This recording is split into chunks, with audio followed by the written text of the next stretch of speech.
Have you ever thought about what the world languages were 1,000 years ago? What influenced language expansion?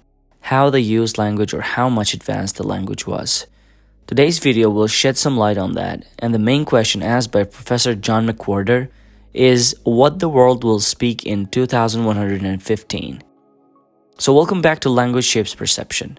If you're new here and you like our content, make sure to like and subscribe to our channel. A century from now, it's expected to have fewer but simpler languages on every continent. In 1880, a Bavarian priest created a language that he hoped the whole world could use. He mixed words from French, German, and English and gave his creation the name Volapük, which didn't do it any favors. Worse, Volapük was hard to use, sprinkled with some odd sounds and case endings like Latin. It made a splash for a few years but was soon pushed aside by another invented language, Esperanto, which had a lyrical name and was much easier to master. A game learner could pick up its rules of usage in an afternoon. But it didn't matter. By the time Esperanto got out of the gate, another language was already emerging as an international medium, English. 2,000 years ago, English was the unwritten tongue of Iron Age tribes in Denmark. 1,000 years after that, it was living in the shadow of French-speaking overlords on a dampish little island. No one then living could have dreamt that English would be spoken today to some degree by almost 2 billion people, on its way to being spoken by every third person on the planet. Science fiction often presents us with whole planets that speak a single language. But that fantasy seems more menacing here in real life on this planet we call home. That is, in a world where some worry that English might eradicate every other language. The humans can express themselves in several thousand languages is a delight in countless ways. Few would welcome the loss of this variety. But the existence of so many languages can also create problems. It isn't an accident that the Bible's tale of the Tower of Babel presents multilingualism as a divine curse meant to hinder our understanding. One might even ask, if all humans had always spoken a single language, would anyone wish we were instead separated now by thousands of different ones? Thankfully, fears that English will become the world's only language are premature. Few are so pessimistic as to suppose that there will not continue to be a multiplicity of nations and cultures on our planet and, along with them, various languages beside English. It is difficult, after all, to interpret something as intimate and spontaneous as what language people speak to their children. Who truly imagines a Japan with no Japanese or a Greece with no Greek? The spread of English just means that Earthlings will tend to use a local language in their own orbit and English for communication beyond. But the days when English shared the planet with thousands of other languages are numbered. A traveler to the future, a century from now, is likely to notice two things about the language landscape of Earth. 1. There will be vastly fewer languages. 2. Languages will often be less complicated than they are today, especially in how they are spoken as opposed to how they are written. Some may protest that it is not English but Mandarin Chinese that will eventually become the world's language, because of the size of the Chinese population and the increasing economic might of their nation.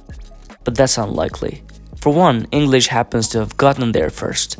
It is now so deeply entrenched in print, education, and media that switching to anything else would entail an enormous effort. We retain the QWERTY keyboard and AC current for similar reasons. Also, the tones of Chinese are extremely difficult to learn beyond childhood. And truly mastering the writing system virtually requires having been born to it. In the past, of course, notoriously challenging languages such as Greek, Latin, Aramaic, Arabic, Russian, and even Chinese have been embraced by vast numbers of people. But now that English has settled in, its approachability as compared with Chinese will discourage its replacement. Many a world power has ruled without spreading its language. And just as the Mongols and Manchus once ruled China while leaving Chinese intact, if the Chinese rule the world, they will likely do so in English. Some have predicted that Mandarin Chinese will eventually become the world's language, but its elaborate tones are too difficult to learn beyond childhood. Yet more to the point, by 2115, it's possible that only about 600 languages will be left on the planet as opposed to today's 6,000. Japanese will be fine, but languages spoken by smaller groups will have a hard time of it. Too often, colonialization has led to the disappearance of languages. native speakers have been exterminated or punished for using their languages. This has rendered extinct or moribund most of the languages of Native Americans in North America and Aboriginal people of Australia. Urbanization has only furthered the destruction. By bringing people away from their homelands to cities where a single lingua franca reigns, even literacy, despite its benefits, can threaten linguistic diversity. To the modern mind, languages used in writing, with its permanence and formality, seem legitimate and real, while those that are only spoken, that is, all but a couple hundred of them today, can seem evanescent and parochial. Few illusions are harder to shed than the idea that only writing makes something a language. Consider the Yiddish is often described as a dying language, at a time when hundreds of thousands of people are living and raising children in it, just not writing it much, every day in the US and Israel. It is easy for speakers to associate larger languages with opportunity and smaller ones with backwardness, and therefore to stop speaking smaller ones to their children.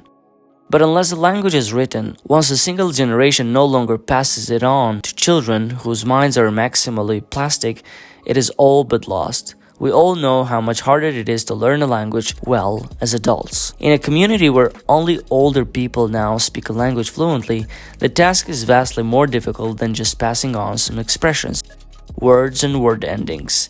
The Navajo language made news recently when a politician named Chris Dechen was barred from leading the Navajo Nation because his Navajo isn't fluent. One wishes Mr. Dechen well in improving his Navajo, but he has a mountain to climb. In Navajo, there is no such thing as a regular verb. You have to learn by heart each variation of every verb. Plus, it has tones. That's what indigenous languages tend to be like in one way or another. Languages grow in complexity the way that people pick up habits and cars pick up rust. 1 minute the way you mark a verb in the future tense is to use will, I will buy it. An idiom kicks in where people say, I'm gonna go buy it, or I'm going to buy it. Because if you're going with the purpose of doing something, it follows that you will. Pretty soon that gels into a new way of putting a verb in the future tense with what a Martian would hear as a new word, gonna. In any languages, that kind of thing is happening all the time in countless ways, far past what is necessary even for nuanced communication. The distinction between he and she is a frill that most languages do without, and English would be fine without gonna alongside will. A language isn't something that can be trimmed like a bush, and children have no trouble picking up even the weirdest of linguistic frills. A click language of Southern Africa typically has not just 2 or 3, but as many as dozens of different clicks to master. Native speakers have a bump on their larynx from producing them 24/7. For English speakers, it seems hard enough that Mandarin Chinese requires you to distinguish 4 tones to get across meaning. But in the Hmong languages of Southeast Asia, any syllable means different things according to as many as 8 tones. But the very things that make these languages so fabulously rich and also makes it hard to revive them once lost, it's tough to learn, hard stuff when you're grown, busy and self-conscious. There are diligent efforts to keep various endangered languages from dying, but the sad fact is that few are likely to lead communities raising children in the language, which is the only way a language exists as its full self. Instead, many communities, passing their ancestral language along by teaching it in school and to adults, will create new versions of the languages, with smaller vocabularies and more streamlined grammars. The Irish Gaelic, proudly spoken by today's English Gaelic bilinguals, is an example of something one might call a new Gaelic. New versions of languages like this will be part of a larger trend, growing over the past few millennia, in particular, the birth of languages less baroquely complicated than the linguistic norm of the pre-modern world. The first wave in the development occurred when technology began to allow massive, abrupt population transfers. Once large numbers of people could cross an ocean at one time or be imported by force into a territory, a new language could end up being learned by hordes of adults instead of by children. As we know from our experience in the classroom, adults aren't as good at mastering the details of a language as toddlers are, and the result was simpler, languages. Vikings, for example, invaded England starting in the 8th century and married into the society. Children in England, hearing their fathers' broken Old English in a time when schooling was limited to elites and there was no media, grew up speaking that kind of English. Mandarin, Persian, Indonesian, and other languages went through similar processes and are therefore much less cluttered than a normal language is. Now, these languages can express any nuance of human thought, but they haven't existed long enough to also dangle unnecessary things like willfully irregular verbs. These are called Creole languages. It's far easier to manage a basic conversation in a Creole than in any older language. Haitian Creole, for example, is a language low on the complications that make learning Navajo or Hmong so tough. It spares a student from having to know that boats are male and tablets are female, which is one of the reasons that it's so hard to master French, the language from which it got most of its word. Creole languages were created worldwide during the era that the textbooks call Western exploration. African soldiers created an Arabic Creole in Sudan. Orphans created a German one in New Guinea. Aboriginal Australians created an English Creole, which was passed on to surrounding locations such as, again, New Guinea, where under the name Tok Pisin, it is today the language of government for people speaking hundreds of different native languages. Jamaican Patois, South Carolina's Gula, and Cape Verdon are other examples. Modern population movements are now creating a third wave of language streamlining. In cities worldwide, children of immigrants speaking many different languages are growing up speaking among themselves a version of their new country's language. It's a kind of compromise between the original version of the language and the way their parents speak it. Linguists have no single term yet for these new speech varieties, but from Kiesdeutsch in Germany to Kebabnorsk in Norway, from the urban Wolof of Senegal to Singapore's Singlish, the world is witnessing the birth of slightly optimized versions of old languages. This streamlining should not be taken as a sign of decline.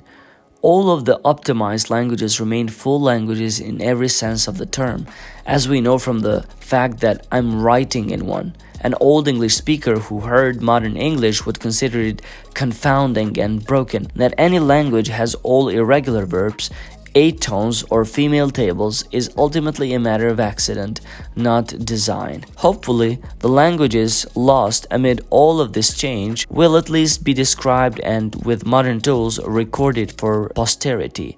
We may regret the eclipse of a world where 6,000 different languages were spoken as opposed to just 600, but there is a silver lining in the fact that ever more people will be able to communicate in one language that they use alongside their native one. After all, what's peculiar about the Babel tale is the idea of linguistic diversity as a curse, not the idea of universal comprehension as a blessing. The future promises both a goodly amount of this diversity and ever more mutual comprehension as many languages become easier to pick up in their spoken versions that they once were.